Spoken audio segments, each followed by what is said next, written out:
Ang nako. Emotional naman tong episode na to. Dapat pinaiyak mo na lang ako. Oh. Sorry. Bakit ka nagpalagay? Kahit naman sabihin nila na wala pa akong bahay, hindi naman nila alam na napupunan ko yung budget ko para sa pamilya ko. Na-fail man ako sa pagbubuntis, hindi ako mapifail sa ibang promise ko sa'yo. As of now, may support pa rin bang nanggagaling sa'yo? Wala. Do you want to continue your studies? Ang dami nagtatanong nito, bakit ka nakulong?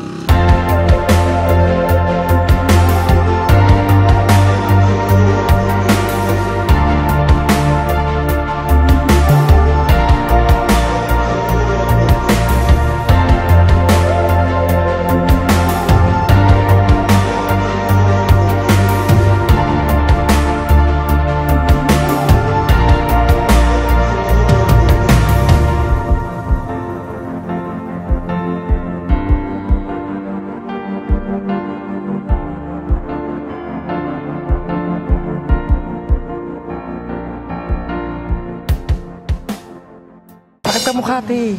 Pero muna ko niyan. Yan. Ganyan. Oo. 1, 2, 3, go. Hi mga nagbabanag, is yung Mother Napulimal and welcome back muli sa aking channel. At nakalipas ngang interview natin ay natapos natin si BNT Jessica Absalon. Ngayon naman ay dadako tayo sa nag-iisang rosas sa mga tinik. Ang nag-iisang babae sa aming kabaklaan at kalalakihan at syempre ang nag-iisang nanay sa BNT Production. So let's give it up, aka BNT Bebang, Resume Ricamata. Hi mga nakbabanak. Alam mo, natatawa ko kasi patakit-takit pa ako tapos mababasa na nila sa title yung pangalan ko. Trademark kasi yun. Trademark. So ngayon naman, nabigyan tayo ng pagkakataon na mapanayam natin. Nabigyan natin ng panayam si Bebang. So, kumusta ka Bebang tonight? Ewan ko, kinakabahan ako. Ba't ka kinakabahan? Abangan niyo, panoorin niyo sa channel ko yung preparation ko. May preparation si Bebang with the outfits, with the makeup, and with a little bit of preparation sa question. Hindi ko alam, kala niya MUPH yung sasabihin. Hindi, kasi nung kay Jessica, di ba, nandun din ako behind the scene, nagsasagot din ako, papansin ako, nagsasagot ako. Wala, hindi ko kasi ina-expect kung ano yung mga pwede mong itanong sa akin. Kasi, sobrang bilis ng panahon, like, nung na-interview mo ako, wala pa akong baby. Ngayon, may gab-gab na ako, di ba? So, sobrang bilis ng pangyayari, ng oras ng panahon, di ba? Okay. So, yun lang. So, actually, good thing to. Kasi maraming nangyari ever since the first season ng Tapatan with Ate Mo Limsi. Ngayon, ang daming development with Bebang's life. So, ngayon, isa-isay natin itakel ang mga tanong na ito. So, Bebang, are you ready? Aba, syempre po. So once again, this is Tapatan with Ate Mo Limsi at kayo ay nakatutok sa aking show. Commercial! Sana mo may papasok dito. Okay, our first question, Bebang. Ito, dadako muna tayo sa karaniwang tanong. Kumusta si Bebang in all aspects? Ako, wala po itong iiyak naman ako agad. Bakit naman wala ganun? Pa, mamaya Kaya pa. nga Pero kung tatanungin niyo ako, masaya ako. Masaya ako. Uy, hindi ko nga alam Sige. Ewan ko. Go. Ilinis mo. Ang hirap, wait lang, ang hirap daw pag tinatanong ka ng kamusta ka, parang hindi ko masagot. Pero masaya naman ako. Masaya naman ako sa nangyayari sa buhay ko. Masaya ako na full-time mama ko, as the same time, vlogger ako, content creator ako, kasama ko yung mga friends ko, masaya ako. Hindi ko lang alam ba't ako nagiging emotional.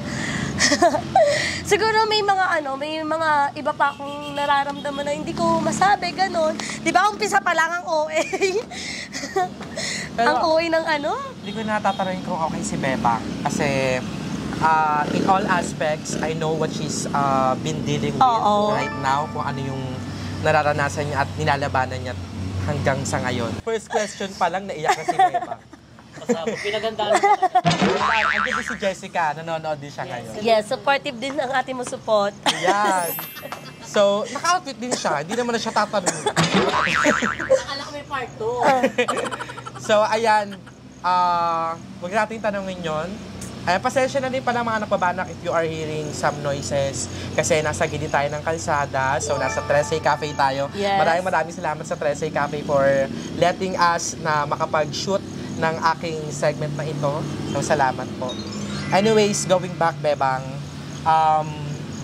nung first interview with you, Tapatan with Ate Molinsi, na ano ko doon, natakal ko doon, na mag-i-stop ka sa pag-aaral. Ay, oo. So, the question now is, sa lahat ng nangyari ngayon, do you want to continue your studies? Ako, oo. Kasi gusto ko talaga na, alam mo yun, kasi yung balik din nun sa yung mga comment ng tao sa akin din. Pero hindi na lang din para sa kanila, para na lang din sa future ng anak ko.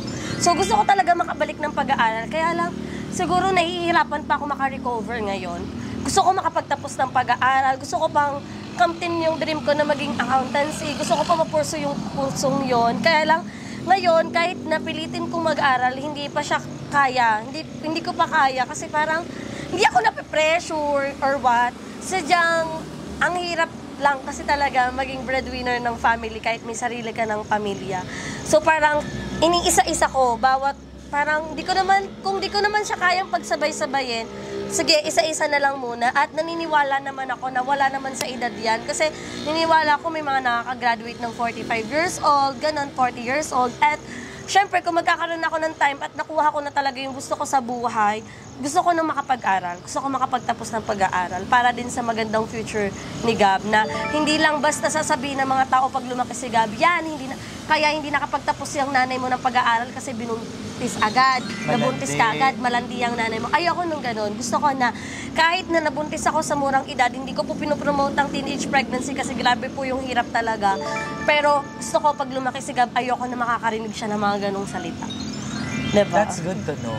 Kasi nga, di ba, sabi nila right after mabuntis or ma-experience mo yung teenage pregnancy. Oo.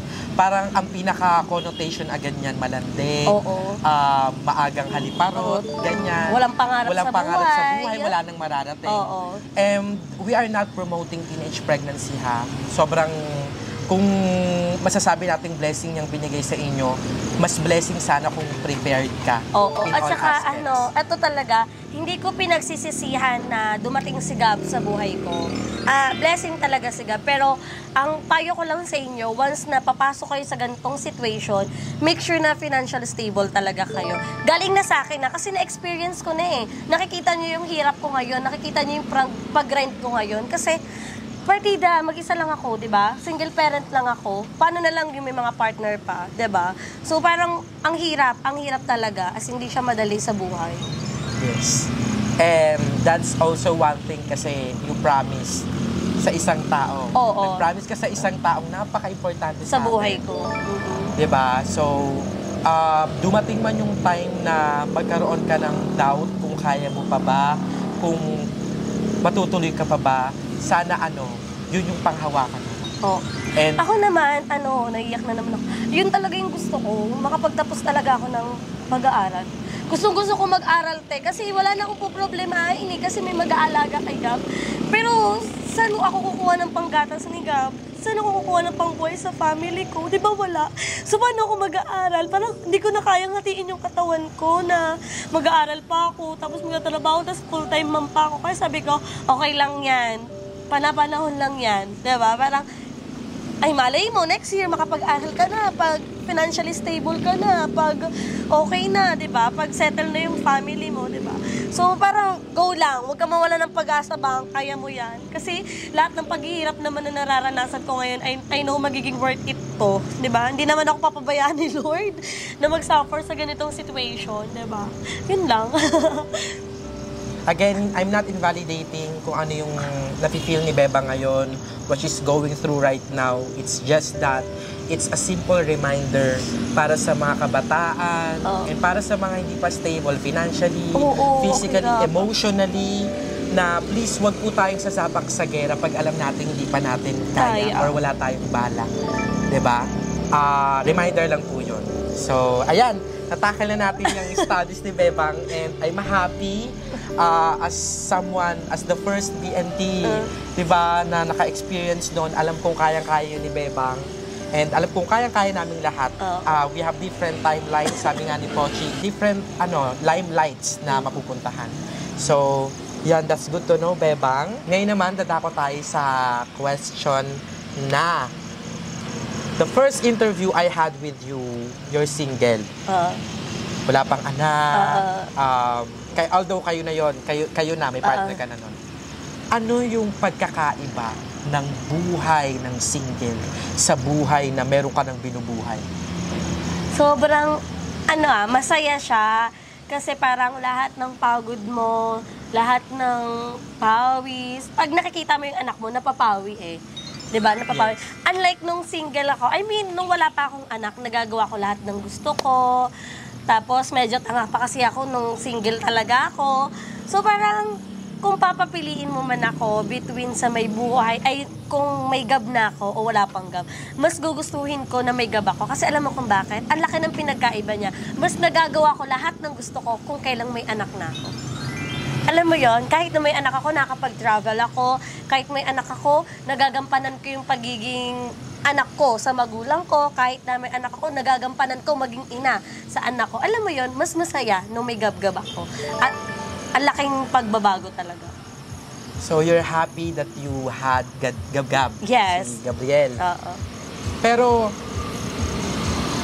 somehow, since naka-public naman yan, what happened sa inyong relationship sa daddy ni Gab, sa ngayon, what is much better? Yung kasama niyo siya or hindi? Hindi. Alam mo kung bakit? Iniwan niya ako sa laban na akala ko magkasama kaming dalawa. Alam mo yun? Kasi di lang naman ako yung gumawa kay Gab eh. Di naman ikaw yung kasama ko gumawa kay Gab. Well, nalo na ako. Ba, sipahin ko pa kifi mo. Diba? Kasi nung nag-usap kami before making Gab, kala ko okay. Kala ko desidido siya. And afterwards, iniwan niya ako. Choice ko naman kasi hindi ko na talaga kaya. Yung ayokong lumaki si Gab sa toxic parent na makikita ni Gab. Sasakitan kami, nagbubungangaan kami, ayoko. Kaya kung mas gusto ko na kami na lang ni Gab. Mas masaya ko nang wala siya sa buhay ko. And I know, masaya na din naman siya sa buhay na kung anong meron siya. But, nare-receive ba ni Gab yung, kasi pag parenting, dapat both yan eh. Both are responsibility. As of now, may support pa rin bang nanggagaling sa Wala. Kasi, nung naghiwalay kami, parang gusto pa ng family nila na mag-ayos kami kasi may anak kami. Pero hindi na. Saksi kayo noon kasi kayo yung kasama ko nung lumayas kami. Nag-check-in kami ni Gab. And after noon, hindi ako makamove forward nang hindi ko pinapatawad yung guy. So, nung napatawad ko yung guy, naging okay ako. Pero hindi pa ako nakamove on kasi hindi ko siya matanggap na dumating ako sa ganong sitwasyon. Then after no, naging okay naman kami. Nagbibigay sila ng 1K. Sabi nga nila, bakit daw tinatanggap ko? Ano daw mabibili sa 1K? Ang mindset ko noon, okay lang, at least nakakapagbigay. Naaalala niya yung anak niya. Pero hindi talaga galing sa kanya.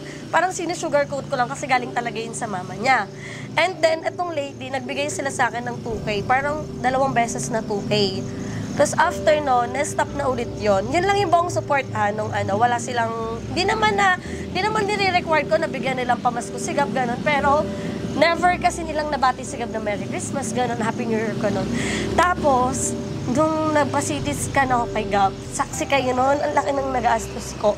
Dumating sa point na kung ano yung meron ako, hindi ko naman binenta, sinula ko for Gab kasi kailangan ko na malaking pera at nangutang ako sa'yo. Diba? Nangutang pa ako sa'yo. Iyak na ako. Nangutang pa ako sa'yo kasi pag nanay ka, ganun na eh. Pag nanay ka, gagawin mo lahat. Hindi mo kakayanin na yung anak mo laging mag-iinda sa'yo ng ouch ma'am, diba? Hindi mo na yun kaya eh. So, nagbig ako sa kanila. Sabi ko, sinisend ko na ito yung gastusin ni Gab, ito yung bill namin sa hospital. Baka pwede po. Ang masakit doon, sinisin lang nila ako. So, parang sabi ko, ayoko na ulit magmakaawa na para naman sa anak ko kasi karapatan naman yun ng anak ko. And they saying na magsampa ka ng kaso, hindi, ayoko na. Gusto ko na lang ng peace of mind. Tinangkap ko na lang sa sarili ko sa laban na pinasok ko na ako na lang talaga yung magbubuti kay Gab. At the end of the day, wala akong pagsisisihan kasi ginawa ko lahat para kay Gab. Kung kino-comment nyo na pinagkakait ko yung bata, karapatan ko po yun kasi dumating na sa point na ulo na lang bata yun. Kung ba sabihin mo, emergency na talaga yun eh. Pero wala kayong pakialam. Hindi, kung sasabihin nyo na nag-message kayo sa akin nang wala, tatanggapin ko pa eh. Pero sinin nyo kung ibig sabihin, nalalaman nyo kung ano yung nangyayari kay Gab, pero wala kayong response sa akin. Wala. Ayun talaga. Kaya kahit anong basyakin ng mga tao na bakit pinagkakait ko yung bata, wala. Hindi nyo ako masisisi kasi ako lahat ginagawa ko para sa anak ko. Nagpro-provide ako lahat kay Gab, lahat ng savings ko. Pag may napupundar ako, lahat yun para kay Gab. Tapos, sa isang iglap, mawawala lang yun kasi nagkaroon ng emergency, 'di ba? So, ayoko talaga. Kaya hindi niyo ako masisisi na ipagkait ko yung si Gab sa tatay. Based sa sagot ni Bebang, ang daming key points na pwede nating... Oo, nakikita niyo na, Ano na yun? parang, huy, wag ka magpabuntis kung yung anak mo hindi makakapili ng tatay. Ikaw yung makakapili ng pwedeng magiging tatay ng anak mo. Kaya dapat mamili ka kasi nung mahal na mahal. Bulag ang pag-ibig din. Nung time na mahal ko siya, kala ko okay talaga. Pero wala talaga. Naiwan ako. Okay, siguro first, I don't want na magkaroon tayo ng problema sa ibang tao. So ngayon pa lang, this is just an interview. So, hindi ko po ini-steer yung issue between Ako naman, family. never ko naman na sinisiraan yung ex-partner ko. Ang point ko lang dito is sinasabi ko kung ano yung totoo. Yeah, Kasi it's that- tapos na ako sa stage ng kinocoveran ko siya. Tapos na ako sa stage na pinagtatanggol ko siya. This time na ako yung nababash, ako yung tumatanggap ng masasakit na salita na wala akong kwentang nagkaganon sigab ng dahil sa akin, na baka maano pa sigab ng dahil sa akin. Hindi ko na siya kayang i-take. Kaya parang it's time na parang, uy, ang tagal na natin maghiwalay. Parang goods naman na tayo eh. Parang okay na siguro na ilabas ko yung totoo. At I know naman, wala na din naman siya magiging pake kasi may sarili-sariling mundo na kami at may sarili-sarili na rin kaming partner in life. Okay, so marami tayong takeaway doon. Based on Bebang's answer, first, again, huwag tayong sasabak kung hindi tayo handa. Oo. Second, be committed. Oo. Learn to commit. Kahit na ano pa yan, kung ikaw ang may gawa niyan, i-commit mo yan. Huwag mong ipapasa yung isang responsibilidad o hindi mo gagawin yung responsibilidad mo, lalo na't ikaw ang may gawa niyan. Third, yung communication. Maraming nang sisirang relasyon dahil lang sa misunderstanding, sa miscommunication. So as much as possible, kung wag nating i-avoid yung mga problema. Oo. Pwede mo siyang takasan pero hindi mo siya matatakbuhan. Kaya niya yan, harapin natin ang mga problema. Alam mo, marami nga nagsasabi na mga tao na one-sided lang daw kasi. Pero alam nyo, never ako nagsinungaling kung ano yung tunay nangyari. Siguro nung una na naglabas ako ng statement na hindi ko sinabi agad yung totoo. Yun, pero ngayon kasi, parang okay na ako na ewan ko nga ngayon kung siya. At ako kasi yung masakit sa akin na, nung time na nasa stage ako ng ganun, yung ibang tao yung tumulong sa akin. Hindi ko siya kilala, anonymous, nanonood lang siya ng vlog, ganun. Bigla siya nag-approach sa akin. Alam mo yung masakit na parang yung sariling kadugo, walang pakialam, yung taong sumusuporta sa'yo, nagbigay ng tulong, parang ayun yung laking sampal sa akin na, kahit anong gawin ko, wala talaga. Kahit anong gawin kong pagmamakaawa, wala talaga. I don't know what to say. Pero ayun, please be gentle, guys. Hindi niyo po alam yung pinagdadaanan namin ng bawat isa. Although, nakikita nyo yung struggles, minsan nako-cover up namin, nasusugarcoat namin kung anong totoong nangyayari. Pero please, get to know us before you judge us. Kasi sobrang hirap na, di ba? Kahit sa kind words na lang. Oo. At di natin kasi alam yung pinagdadaanan ng bawat isa. So, kahit doon na lang sa mga simpleng salita, please be gentle. Please be considerate. Kasi may mga lumalaban na hindi natin alam, konting pigtas na lang ng tali, bibitaw na. Tas kayo pa yung nakapagpatrigger. So, in any way, kahit yung salita lang, please be kind. Wala pong presyo ang pagiging mabuti. Kaya, ayun, yun yung take away ko sa answer ni Bebang. So, sa mga masasagasaan namin dito, kung para sa inyo ay we are attacking you guys, no, it's the truth. Okay? So, thank you so much, Bang, for that question. Pagmagdamdami. Okay, the next question would be, tuloy pa ba yung pag-a-abroad mo? Actually, hindi na ako nagbigay ng ganyang statement. Kasi that time, nung in-upload ko yung vlog na about abroad, ang daming evil eye, ang daming kontra, ganito, ganyan. And may nakausap ako one time na ganito dapat yung gawin ko, ganito, ganyan. Yung parang ina-advisean niya ako kung bago ako umalis, ganon. Tuloy pa rin naman siya. Pero wala pa siyang specific date kasi inayos na ng ate ko yung papeles. So, hindi talaga siya pwedeng yung public eh. Oo, okay lang. Hindi ako TNT yung tago-tago. Hindi naman ako illegal na mag-a-abroad. Tama naman yun. Para lang hindi makornada yung plano. Oo. Kahit muna, pag ando na, tsaka natin i-release. Oo. Kasi nahihirapan ako pag every time na sinasabi ko yung plano, hindi talaga siya. Okay lang. It's just that, diba? Kasi parang ang dami nagtatanong kung tutuloy ka. Kasi nga, na-publicize mo siya. Pero okay lang, mag-aantay kami dyan. If it's not or go, okay lang. As long as you're comfortable, go lang laban mo. Okay, next question. Ano yung kaya mong isakripisyo para kay Gab? Sakripisyo?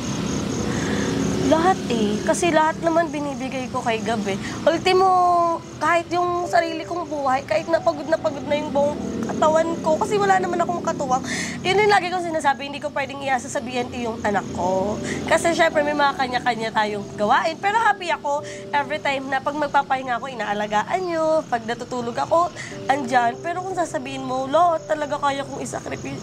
Lahat yan na napundar ko na sakripisyo ko na para sa buhay lang ni Gabi. Kasi ilang beses siya na hospital. Kaya nga feeling ko ang failure ko, mami, nung sunod-sunod na hospital si Gab. Yun. Kaya sabi ko, para akong, di ba, boom. Parang, okay, umangat ka, tapos biglang baksak na lang. Kasi parang, may pagsubok na dumating sa buhay ko na ang hirap na. Sunod-sunod yung nangyari. Kaya, parang lahat nung napuntar ko, kay Gab napunta. Pero di ko naman pinagsisisihan kasi pera lang yan, kikitain lang yan. Yung buhay ng anak ko, di yan mababalik pag may nangyaring masama. Di ba? Yun, lahat gagawin ko para kay Gab. Lahat ng sakripisyo, lahat ng paghihirap, lahat para kay Gab. Ba't ako bumabangon para kay Gab? Masimple. Ang impactful nun. Diba? Pero kaya ko tinanong yun kasi nga, in any age, mother's love is incomparable. Oo. Lahat gagawin ng lahat, hahamakin ng ina para may makain ng iba. Kaya ako natanong yun. Kasi alam ko nararanasan ni Bebang bilang siya isang ina na. Oo naman. So, ikaw ay sacrificing ina. Siya ay sacrificing ina. Hindi, eto naman, since nangyari na lahat, you got pregnant, and then, naiwanan ka, pumasok si Paul. Yeah, pasok na natin si Paul. So, gaano na ngayon kalalim yung pagsasama nyo ni Paul? Ako, sa totoo lang, wini-wish ko kay Lord na sana si Paul na talaga. Kung may pinagsisisihan man ako ngayon, sana hindi ko na lang pinalagpas si Paul before. Kasi before magkausap na kami. And now, nakikita ko, real talk lang, hindi niya naman talaga tunay na anak si Gab eh. Hindi naman galing sa kanya si Gab. Pero kung paano niya mahalin yung anak ko, yun kasi yung iniisip ko dati. Pag naghiwalay kami ng ex-partner ko, wala nang papatol sa akin kasi single mom na ako. Wala nang papatol sa'yo kasi may anak ka na gano'n. Pero nung nakilala ko si Paul, syempre hindi naman ako kagad na nagtiwala agad. Kinilala ko muna siya. Baga, natuto ka na rin kasi. Oo, kasi ayoko na. Uy, andyan na ako. Ayaw nila ako babalik.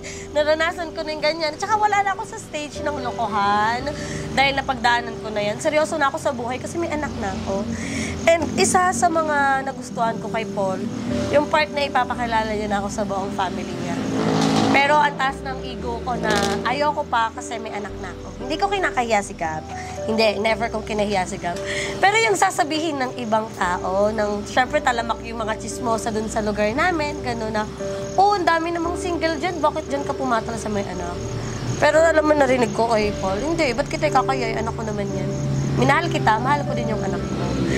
And that time, nung pumunta ko sa bahay nila, tinanggap ng mami niya yung anak ko. Tapos binigyan ka agad ng gift si Gab. And after nun, din ako hinahanap yung anak ko na. Lagi na hinahanap si Gab. Parang pag nandun ako, papasok sa kanila. Ay, ma, si Reza, gano'n. Happy ako nun kasi gano'n. Goods kami. Ngayon, wala si Gab. Parang disappointed na pag hindi ko kasama si Gab. And Ay, ngayon, nakaka-happy yun ha? oo, Pag ang sarap talagang sa tinanggap feeling ka ng nila, gano'n. open arms. Oo, ang sarap sa feeling na parang kahit may anak ka na, buong family niya kilala na ako. Tapos may tito pa siya, inahatid suto kami, kasi si Gab nga daw, bawal maglakad. Alam mo yun, kung paano nila i-spoiled si Gab. Na hindi lang ako. Ganun nakalalim. Oo. Yung... Kaya wini-wish ko talaga kay Lord, sana hindi mabagok si Paul. hindi ma-expired yung ganun. Hindi, pinagpipray ko. Pero lagi kong sinasabi sa kanya, na-appreciate ko siya. Kasi mahalaga yun eh. Yung Oo, lagi yes. mong sasabihin mo sa taong mahal mo na simpleng effort lang yan, pero hindi yan matutumbasan ng pera, diba? Nung dumating siya sa BNT House na hindi ako makakilo, siya nag-asikaso lahat. Gumawa siya ng sampayan, naglabas siya ng gamit ni Gab, nagugas ng dede, siya nagbantay kay Gab, siya nagpaligo lahat. Kasi hindi ako makagalaw. Alam mo yung mga ganong bagay na akala ko hindi na ako makakilala ng ganong klaseng tao. Kaya lagi sa prayers ko, Lord, sana siya na talaga. Kasi paiba-iba na yung name na hinihiling ko sa kanya dati. May Paul, may Andre, may Eric. Oy, ang dami na ha. Okay, since ganun nakalawak yung impact sa inyo ni Paul as of the moment, ngayon, ano yung masasabi mo sa mga tao na ginajudge si Paul? Nung una. Oo, yes. Oh, yun yung sinasabi natin na huwag tayong manghusga agad ng mga tao na hindi pa na natin kilala. Kasi nung na-public si Paul, ayan na naman, boyfriend ka na naman. Hindi ka na natuto. Oo, imbis na unahin mo yung anak mo, inuna mo yung jowa mo, gano'n. And that time, nung sabi ko kay Paul, ayoko tandalin sa mundo ko. Ayokong masakop mo ko. Ay, may iba ka ba mundo? Hindi, Encantadia kasi tayo. Ay, hindi, kumbaga sa... Hindi yung vlogging, sa vlogging world. Sabi ko, kasi ano siya eh, si Check, yung parang may upload ako. Check niya yung comment, tapos makakabasa siya. So nakikita ko yung reaction niya. Pero hina-heart niya pa din. Ako, dinidelete ko yun kasi parang, ewan ko, ba't niya hina-heart? Pero sabi ko sa kanya, wag ka na lang muna sumama sa vlog ko, ikaw muna yung mag-video sa akin. Kasi ayaw ko kitang nababash, ayaw ko may nasasabi yung mga tao sa'yo. Kasi di naman nila alam yung tunay na ikaw, hindi ka naman nila kilala, gano'n. Sabi niya sa akin, okay lang, di ko naman kailangan para magpalinis para sa tao, di ko naman kailangan ganito para magustuhan ng tao. Di ko ano yung nakikita nila sa akin, yun lang, gano'n. And then simula, nung hindi ko na siya sinasama sa vlog, diba? Nung ina-appreciate ko siya dito sa bagong BNT House na hinatid niya kami, ganito, kahit na mahirap sa kanya na mawawalay na sa kanya si Gab, share ko lang, umiyak siya nung umuwi kami. Para siyang baliw. Kala mo, hindi siya kasama sa BNT House. Ihahatid niya naman kami. Umiyak siya. And ngayon, natutuwa siya na sinabi niya sa akin na sabi sa'yo, hayaan mo, gugustuhan din ako ng tao. Hindi ko kailangan i-prove yung sarili ko sa kanila na ganito ako. Hayaan ko na sila na lang yung makakita, hayaan ko na sila na lang yung makapansin. And now, happy ako na ang daming nagkakagusto kay Paul, praying kay Paul, na sana dyan na lang sa BNT House. Pero hindi. Ayoko naman i-take advantage yun na para, ang dami nagugustuhan kay Paul, ganito, ganyan, hindi. May rules kami, may pinag-usapan kami, may responsibilidad ka, may responsibilidad ako. Magjowa tayo, magpartner tayo, pero hindi tayo pwedeng yung magsasama pa.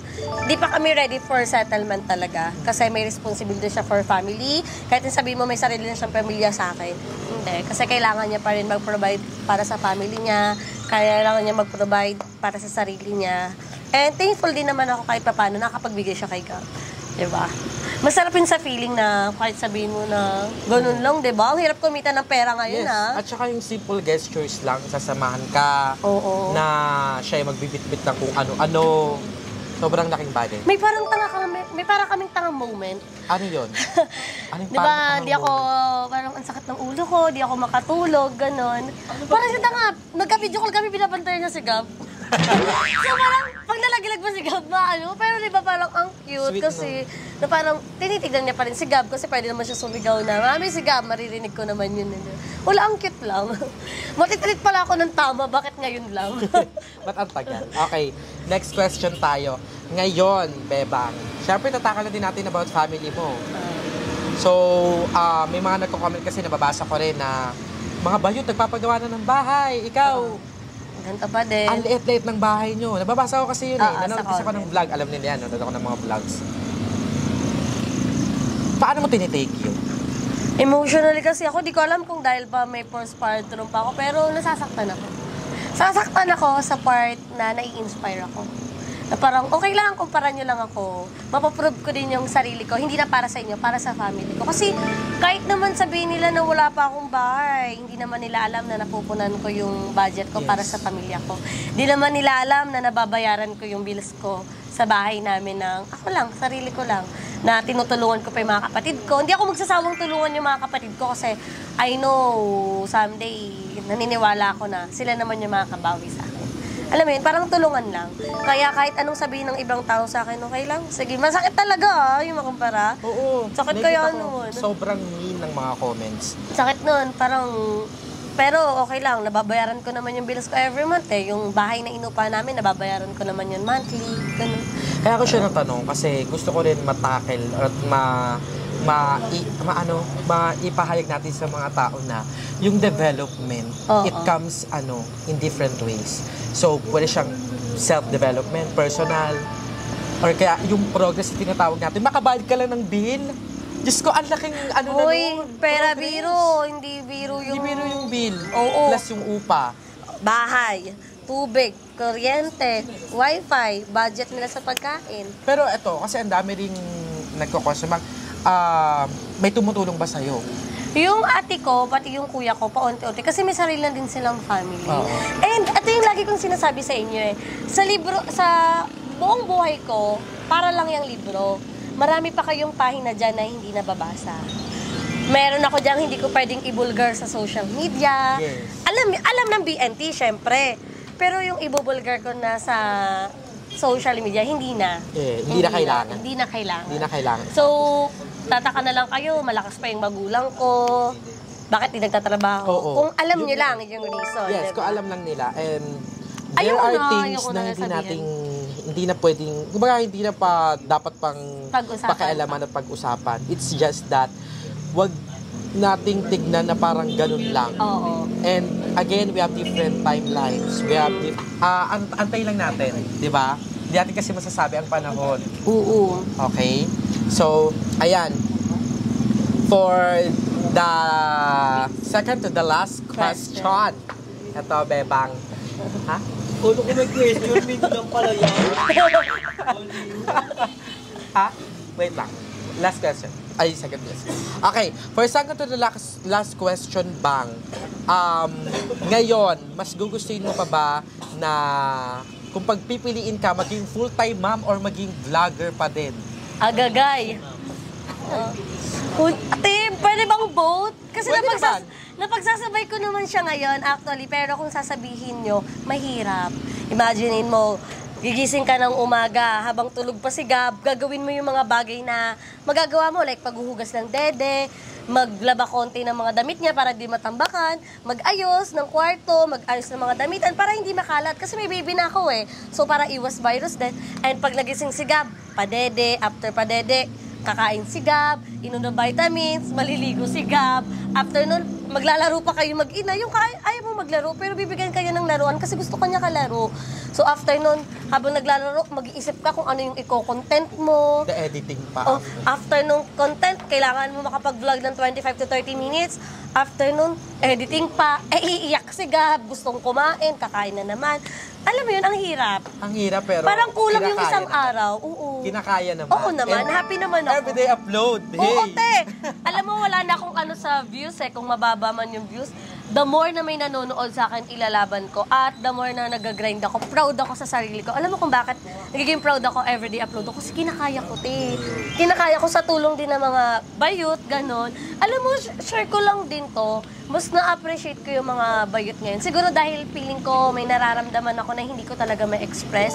Na sobrang lambot ng puso ko ngayon na kahit konting kibot lang, naiiyak na ako. Ganito like, tanungin mo lang ako ng kamusta, kumain ka na. Yan, sila ay lagi sa tatanong, kumain ka na ba? Ganon, kumain na ba si Gabriel? Alam mo yun, parang concern talaga sila. Tapos, may vlog ka na ba? Ganon. Alam mo yun, parang nakikita mo na kahit gaano kahirap yung ginagawa mo, yung nangyayari There are sa buhay people mo. na talagang Yung susuportahan. surrounding ng ano mo, di ba, napakasaya, na nakakagaan, na parang hindi mo na lang maiisip na ang bigat na. Pero wala, laban, tuloy ang laban in life. Eto, Bebang, ang dami nagtatanong nito. Bakit ka nakulong? Oklo! Bakit? Anong rason? Ito na lang. Anong rason? Bakit sinasabing nakulong ka? Hindi ko alam sa inyo, hindi nga ako nakulong. Or ito na Nagsimula yan, alam niya, mag-iisang taon na yan. Kasi nagsimula yan March last year. Nagla-live sila sa TikTok. And then, nagulat ako ang daming notification ng TikTok ko. At ang puro comment, nakulong si Bebang. Bakit po siya nakulong? At pag may pinapanood akong video, yung search, nakalagay, nakulong si BNT Bebang. Award, yun pala nilalaro nila ako sa live. May naghahanap sa akin na isang fan, tapos, ang sagot nitong Jeko, kayo magkaka-live nun, 4, ay Andrew, ikaw ni Muel, ay ikaw Jeko. Ang sagot nyo, nakulong ako. Doon na nag-start yung nakulong, until now, nadala pa rin yung nakulong. Eto, medyo Hindi seryoso. ako nakulong. Bakit ka nagpalaglag? Anong nagpalaglag? Okay, ngayon, okay, so ayun yung mga questions natin. Ngayon dadako na tayo sa new part ng ating Tapato ng Ate Munisin since ikalawang yugto na. Ay. Nakita mo naman niya kay Jessica. 3 pictures na. Okay, first picture, this one. Oh, iyak ako bigla. Salita ka muna. Wala, ano lang. Ay, nako. Gab, eto lang, gagawin ko lahat para sa'yo kahit na pinapakyawan ako ni Jessica sa likod ng camera. Jessica. Hindi, Gab. Gagawin ni Mami lahat sa'yo. Hindi kita papabayaan. Hindi man kita mabigyan ng complete family. I know mapupunan namin yan ni Daddy Paul, ng BNT, ng family ko. Hindi ko ipaparamdam sa'yo na kulang ka, na may kulang sa'yo. Lahat ng pagmamahal, kaya kong ibigay sa'yo, Gab. Kaya ko maging Mami at Daddy para sa'yo.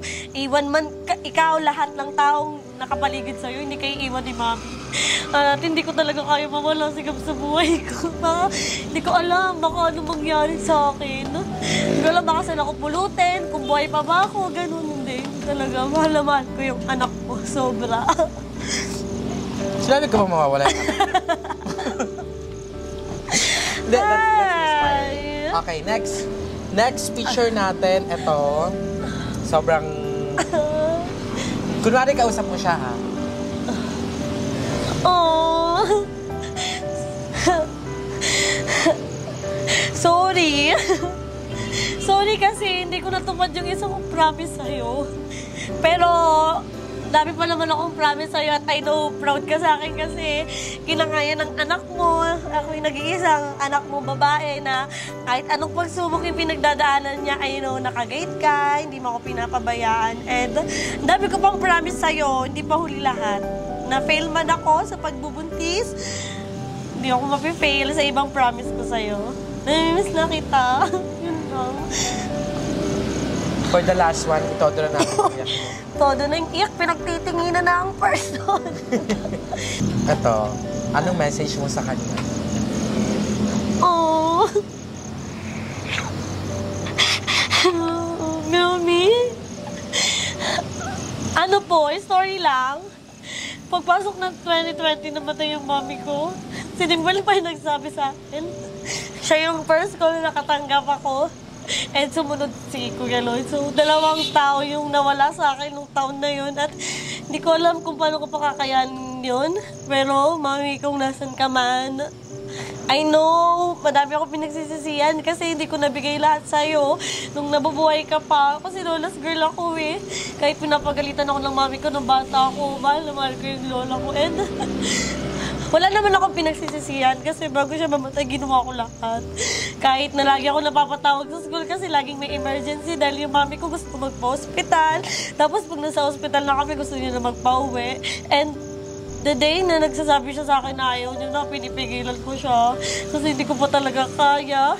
And nung nawala siya, hindi ko alam paano ako. Kasi parang yung mami ko, isang malaking parte talaga siya ng buhay ko na siya talaga yung nag-aalaga dito sa akin. Namimiss ko na yung mami ko. Sayang din niya nakita si Gab-Gab. Kung buhay man siya ngayon, siguro tuwang-tuwa siya. May apo na siya sa tuhod. Pero napingot din ako kasi nabuntis ako ng maaga. Ayaw, naabutan mo yun. Naabutan niya na nabuntis ka. Hindi niya ako naabutan. Hindi naman. I miss you, Mami. I miss you, Kuya Lloyd. Sayang. Thank you. Ang nako. Emotional naman tong episode na to. Dapat pinaiyak mo na lang ako 30 minutes. Hindi. Okay lang. Thank you so much, Bebang, for that answers. And from that experiences, I hope na kung ano yung bagay na makapagpapasayo, regardless kung ano man ang sabihin ng ibang tao, know na ipagpatuloy mo yan. Know na you have the power, the authority, kung ano yung feeling mo mas best para sa anak mo, para sa iyo, at para sa pamilya mo. Ako, No pressure, di ba? Oo, masaya naman ako na nag-grind ako ngayon, na ginagawa ko lahat. Wala na akong pagsisisihan kasi... Dahil mo naman chika, no? Ay, end ko na nga. Ay, wait lang. Wala na akong pinagsisisihan kasi at least everyday ginagawa ko yung best ko. That's our word for today. Everyday counts, di ba? Okay, so maraming salamat para sa isang makabagbag naming na panayam kay BNT Bebang. And I hope, guys, na kasi ang dami ring nag-request na si BNT Bebang yung next. And sana sa mga susunod na pata natin ay ganito pa rin. Naramdaman ko talaga kasi itong tinakal namin ni Bebang, mga real life situations, real life problems na nangyayari at pinagdadaanan din ng ilan sa mga maraming magulang sa maraming kababaihan na single parent. So, I hope na you've learned something from this episode. Yes. And, ayan, comment down below kung sino yung gusto nyong next na ma-interview natin, mga nakbabana. And talagang ura-uradang i-interview natin agad sila. So, maraming salamat again. Thank you so much. Sorry, masyadong emotional yung natin, pero okay na yan. Magaan yung feeling ko kasi nailabas ko. Happy ako. Thank you so much, Thank you Pimuel. so much, Ben. And once again, once again, disclaimer lang, the views and the opinions of the guests do not reflect the views and the opinions of the host, the Trece Cafe, this channel, and the management. Once again, maraming salamat. Ngayon, i-end na natin itong vlogs. Kung natuwa kayo at may natutunan kayo, don't forget to like and share this video. Mag-subscribe na kayo sa akin channel ng Muluwet at sa mga channel ng BNT members at syempre sa aking channel ng BNT Production. Do not also forget to subscribe to Mother Queen, kay Papa Jude, kay Ate Sheena, at sa lahat ng channels na nasa description box below. Support us, support Filipino vloggers. Hindi kayo magmamahal-alam kaya. Again, this is Mother Nakbal na lagi nagpapaalala. Tagalaganap natin ang relasyon ng pagbabanak si Mother Nakbal. Dahil sa kwento mo, ng buhay mo, ikaw ang kuya. It's your Mother Nakbal, man! Signing off! Bye! Menu yan, menu.